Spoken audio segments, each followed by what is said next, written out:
Hi friends, నేను miss సంధ్య.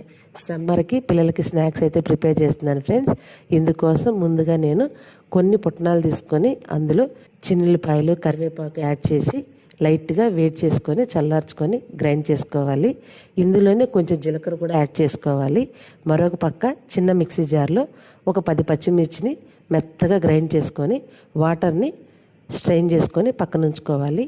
మరొక పక్క కుక్కర్లో 1 గ్లాసు సాయి పెసరపప్పుని మెత్తగా కుక్ చేసి పెట్టుకోవాలి ఫ్రెండ్స్. పప్పు వేడిగా ఉన్నప్పుడే బటర్ కూడా యాడ్ చేసుకోవాలి. ఒక పెద్ద బేసిన్ తీసుకొని అందులో 4 గ్లాసుల రైస్ పౌడర్ అయితే తీసుకోవాలి. ఇందులో ఉప్పు, కారము, నువ్వులు, వాము యాడ్ చేసుకొని ఇందులో మనం రెడీ చేసి పెట్టుకున్న పచ్చిమిర్చి వాటర్ను కూడా యాడ్ చేసుకోవాలి ఫ్రెండ్స్. వీటన్నిటిని మంచిగా మిక్స్ చేసుకొని మనం కుక్ చేసి పెట్టుకున్న పెసరపిండిని ఇందులో యాడ్ చేసుకోవాలి. బాగా వేడిగా ఉంటుంది కాబట్టి గరిటెతో మిక్స్ చేసుకోవాలి ఫ్రెండ్స్. ఈ విధంగా వస్తుంది. వీటితో చెక్క పకోడీ ఎలా చేశానో నెక్స్ట్ వీడియోలో చెప్తాను.